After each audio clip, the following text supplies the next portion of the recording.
kelihatan lagi, entah di Instagram temen kita atau di Instagram temen dia, jadi kayak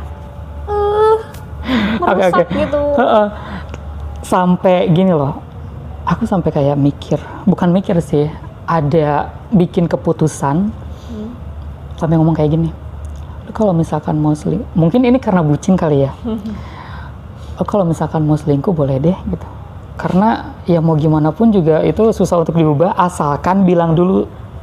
Maksudnya kayak gini, bilang dulu kayak itu kayak bikin gila gak sih, kayak asal bilang dulu tuh supaya kalau misalkan lu mau selingkuh, gue tahu orangnya. Enggak, aku nggak pernah mau kayak gitu Kak. Aku lebih mikir, aku selalu bilang sama mantan aku, selingkuh sama orang yang aku nggak tahu dan rapi, tolong rapi.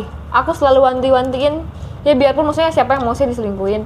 Tapi aku maksudnya lebih sakit kalau itu tuh pas ketahuan gitu Kak.